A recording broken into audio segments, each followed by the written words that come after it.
Hey, everybody, welcome to Coffee for Closers. Today, we're talking all about selling annuities in a recession. Exciting conversation where we kind of get into the depths of, how do we conquer? What's changed as far as from where we were in one of the longest bull run markets of our time, now being in a place where markets have been on a decline for a little while now.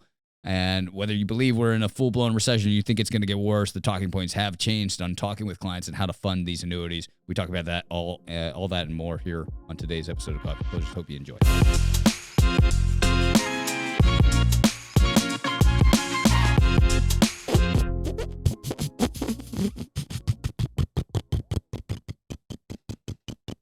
Ready? All right, everybody.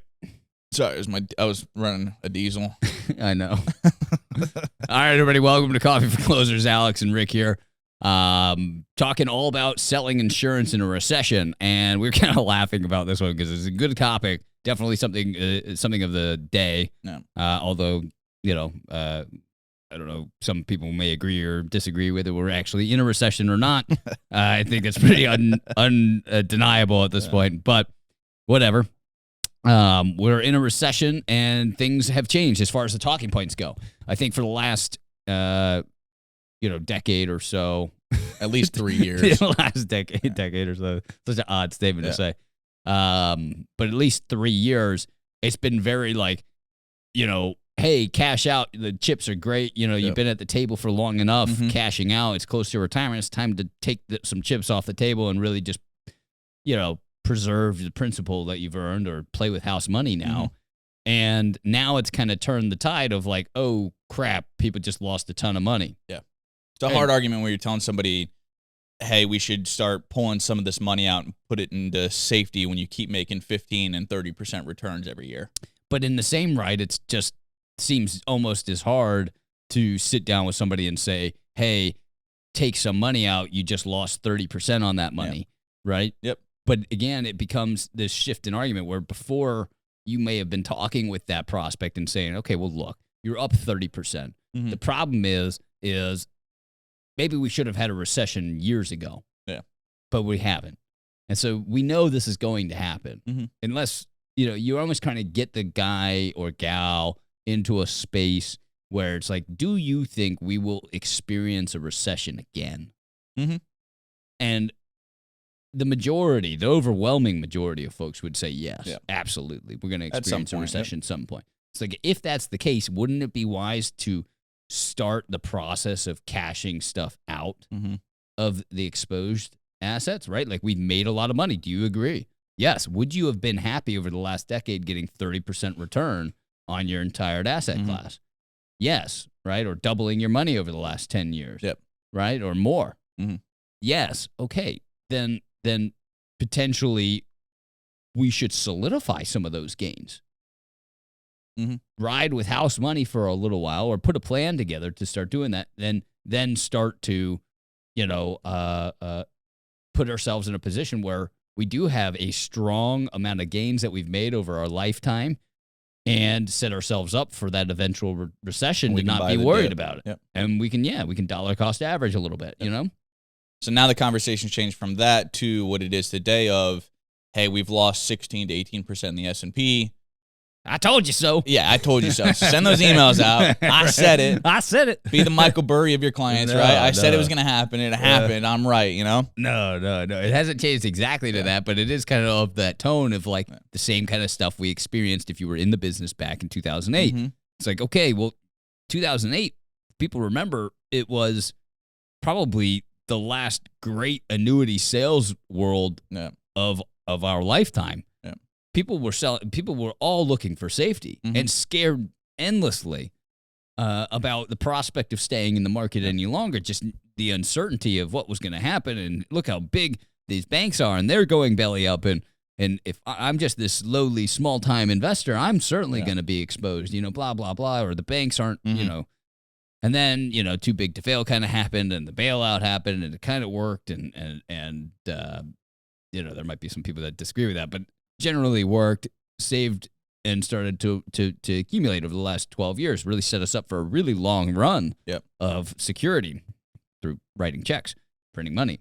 But nevertheless, people get numb again, and now they're in this place where they maybe illogically are looking for safety, even though they've already experienced so much loss. And so I found two successful routes. One, getting them to understand that it's like, well, like we were saying before, would you have been happy more than doubling your money over the last 12? Would that have been a good enough kind of thing? Even if we potentially could have made more, would you have been okay with just making this? Yeah. And they're like, yeah. It's the same kind of thing here. It's like, well, yeah, we haven't necessarily doubled our money now, but if you had even just done 50% return over the last 10 years, would you have been happy with that? Yeah. And if the answer is yes, then it's like, okay, well, then we should shelve some of the money still so it doesn't incur more loss, right? Yep. But what I've had maybe more success with, because that's a big stomach, that's a big thing for a pill for somebody to swallow. It is. The way I like to phrase it is kind of like, look, if we sell out now, effectively what we're doing is selling out halfway through last year, right? You got a 30-plus return last year. Right. We're down 16%. Were you now. happy with your investment portfolio then? So you shelve off half of what you made last year. We lose some time value money, right? Like our opportunity cost is lost. We lose the 15% we made last year, right? That sucks. But we're even with, let's call it maybe April, May of last year, right? We lost a year's worth of possible returns, but we're really not that bad because we've had so many good years, right? So, But a lot of times folks like start to count their chickens before they're hatched, right? Yep. And like they're so ready, like that was my money. So it wasn't your money. It was just sitting it was a number on a piece of paper, and it was up to you to cash it out, and you didn't. Right? And a lot of people will generally accept that too.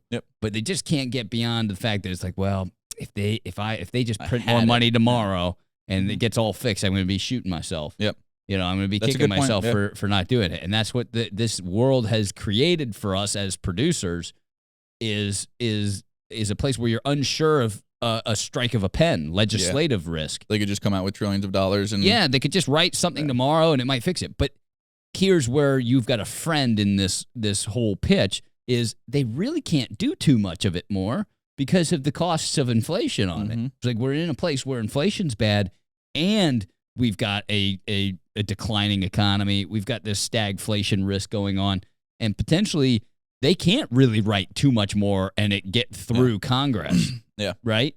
And so that with that off the table, what could they possibly do to turn the tide tomorrow? It's not going to. And so people start to fall more in line with, you're right. Maybe the time is really your best friend, where if they just don't see it coming back quickly or they see more drop off, then that's when, if you've had that conversation twice in the last 6-month period, just in this most recent 6 months, you're really setting yourself up close where people might pull that trigger and be like, you're right. I just need to get out with some of it, keep the rest at risk, blah, blah, blah. But I've had a ton of success just looking for money that hasn't experienced loss and making sure it doesn't experience any more or gets better guaranteed returns.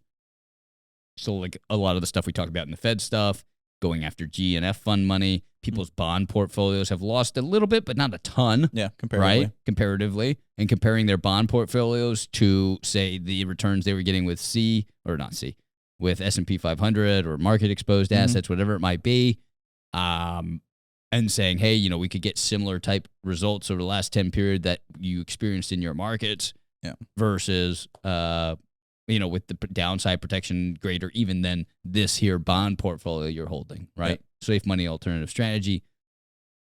And then also looking for other sleepy money assets, right? And because it's easy for them to see when they're experiencing so much loss over here, they don't want to see it with these other products. If you're potentially saying I could put myself in a place where I have downside protection, but also getting the returns that I or a piece of the returns I saw in this market exposed account I had over here, that'd be something I'm really interested in looking at. And so, again, it's just different approaches. It's like a total gear shift of like, you can't be the guy that's just sitting there saying, I told you, this is what was going to happen. And it can just be peppered with that kind of mentality of like, look, my clients followed this strategy because they followed this strategy. They're not in a place of panic right now. If you were halfway invested correctly in 2008, halfway invested correctly right now, this isn't really affecting you so much as a retiree, right? Mm-hmm. We've got a portion of your money that's been safe and growing, And maybe that not money's growing being right drawn now. on right now, rather than the money that's been hit hard by the losses in the market. Yep. It just doesn't get explained enough by folks, and therefore a lot of advisors sit back and wait and don't sell anything right now because they're waiting for the market to turn up. Yeah. And then while the scars are fresh on, that's when everybody's going to be selling annuities. So as you know. Yeah. Right? Everybody's going to be selling annuities when the market starts to trend back upwards. People are going to be looking for like a safe place. Maybe even like they recoup some of the losses, right? They recoup the majority of the losses. That's when everybody's going to be, oh, I'm all into an annuity. That's the same kind of thing that happened in 2009. I don't know. I disagree on that a little bit. I think, well, I guess my first point is I think in this conversation that I'm hearing too is like, there's always an excuse, right? There's always an excuse to the client to say, look, the market's doing really well right now. I don't want to buy an annuity, right? Or I've lost too much money. I don't want to buy an annuity. Or again, when the market starts to turn back up, it's like, well, it's coming back up now. Maybe I'll just wait and see if I can recapture my gains. But we'll talk in 6 months, and then maybe if I'm about where I was before I lost it, then I'll look at that safe money strategy. And we all know well enough when they get back to even, it's like, well, we're on the upturn now. I might as well see it out, right? So I think but there's if that always was a relatively long period of decline, right, and it delayed any sort of thing or potentially derailed them, or that's what happened in 2008, 2009. People lost fortunes, right? quick. And I think that's why this market's a little bit different, and I think it's more advantageous to us because it has been, right? We had in the beginning of the year, January, it dropped pretty hard. But the crashes are always quick. It's always a quick fall off.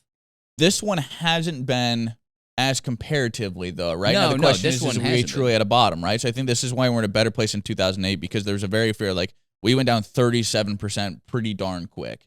And I don't think a lot of people saw it coming as much as maybe this one. There was a lot of just like writing on the wall stuff. Right. I don't know. So I think this is a much easier place to look at it and say, hey, look, we've gone down, and this is what I've been using a lot. We've gone down 16 to 18% depending on the day you want to pick. Do you think anything's truly been fixed or that we're in a better spot than we were in January? Is there any reason that this should come back up? And I'll ask the client directly. Like, do you see anything that we're in a position to get us out of this, make it better, make it come out? I think they're working in the right direction, though. I don't think comparatively to the amount of bad stuff that's still stacked against it.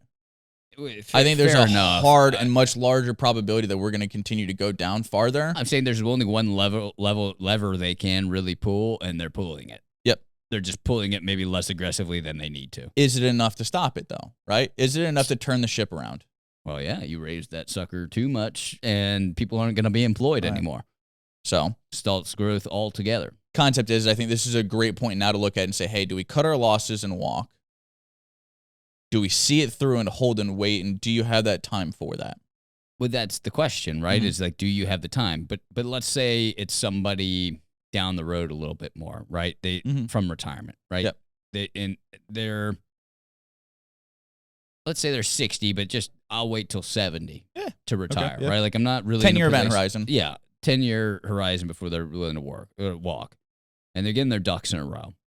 Yep. Or they're even just retired already and just looking for better portfolio holdings, whatever it might be. There's just no real time date on any of that. Generally, when people have been recently affected or traumatically affected by something in recent past, because that wound is so raw, they're more willing to make a decision on something like this, right? But if we get farther and farther away from it, it becomes harder and harder to have that same conversation of warning. It's the same thing we just came out of. Yep. The market's never going to go down because they could just keep printing money. Look at this. I mean, I talked to you about this kind of just in private. Like, I remember, like, in college after 2008, you know, and I was right in the thick of college during that crash, right?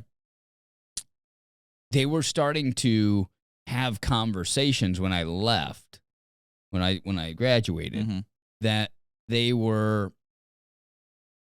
that debt might not really matter as much as we thought it was.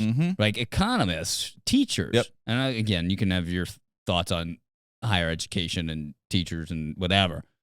But they were talking about, does debt actually matter that much? And can we just keep printing money? It's like, which is just a fundamental issue. No, I was saying 100% that exists all the time. It's like, okay, then these are the thoughts like of how things go, right? People get farther away from an issue, and it's like, oh yeah, that might never happen again. It's a simple thought process, so like, right? We got 10 years later after the 2008 debacle. It's like, well, maybe we will never have a recession again, and then things lead to drastic mistakes like printing large sums of money and then curveballs like COVID and just put you in a place where you're already like, of course this was going to happen. We're at a seriously low interest rate,